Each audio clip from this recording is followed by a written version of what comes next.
guy that's got to be very happy is a man that's in attendance tonight at the Key Arena, the vice president in charge of basketball operations for the Chicago Bulls, Jerry Krause, who sat down earlier and spoke with our very own Marcus Johnson. All right, thanks a lot, Mitch. I'm here with Jerry Krause, vice president of basketball operations. And Jerry, you're the architect of this whole Bull team.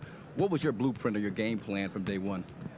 Well, when we took the franchise 11 years ago, Jerry Reinsdorf bought it and brought me in about a month later, Marcus, and we sat down and we talked about how we wanted to build an organization, how we wanted to build the people in the organization, what responsibilities would be. We did that on some stationery I still have. It hasn't changed a bit since then. We wanted to build with good people. We wanted to build a solid organization from every angle, and we've been very fortunate to be able to do that. And along those lines, now you bring in a guy, Dennis Rodman, who some people would say questionable character. I love the way he plays, his hustle and his desire.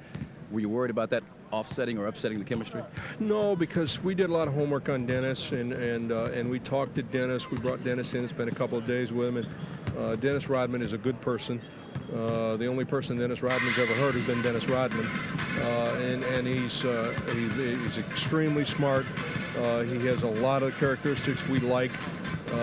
And I think that you have to understand who he is and what he is, and not believe in the myths. There were an awful lot of myths that I found when we investigated and did our homework on Dennis. A lot of untruths and a lot of just plain myths about it.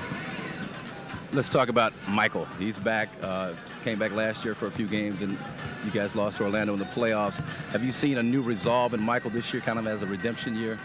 Well, I think he's physically back now. He was mentally back a year ago. He wasn't really physically back. You can't play baseball for a year and a half, play no basketball during that time, and come back and with a very short couple-week period and then go out and play the rest of the year in the playoffs. You're going to be up and down. You're going to be a little inconsistent. And your body's not going to be, ready to do that. Now he had a summer where it was only basketball preparation. He got rid of his baseball legs. He got rid of his baseball muscle. There's different muscles involved.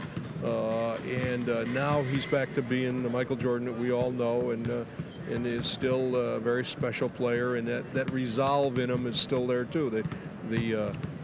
That special competitor that sets him apart is still very, very much there. No, you're probably not going to want to hear this, but I predicted you guys would win 70 games this year from day one. You can ask my partner, Kevin Calabro, but you guys got off to your best start, 10-1 in a long time, probably in the history of the Bulls. Do you think a 65-plus win season is possible with this basketball team, especially when Rodman gets back? Marcus, I don't even think about that. I think that you have to play well in May and June. I don't really care how many you win going into May and June. You want to win the division. You want to win the conference. You want to get home court advantage. If that takes 55 or 60 or 62 or whatever it takes, that's what you want to win. You want to win as many games as you can to get the home court advantage in the playoffs, and you want to be healthy going into April, May, and June. And then you want to play well in May and June. Our season, we don't consider our season a success unless we're playing in June. That means you're in the finals. And we certainly, that's what we aim for. We dictate our season towards that. We will, if we have to conserve energy, the different things that you have to do to get your team ready physically and mentally for May and June is what we've tried to do in the past. All right, well, thanks a lot, Jerry. Good luck in the second half. Maybe we'll see you guys in the finals come June, Seattle and Chicago. Marcus, if I could find another rebounder like you and another player like you, we'd be a lot better off. So if you want to come back about 15 years younger, we'd be in great shape. All right, I told you, Mitch, I can play basketball. Back to you.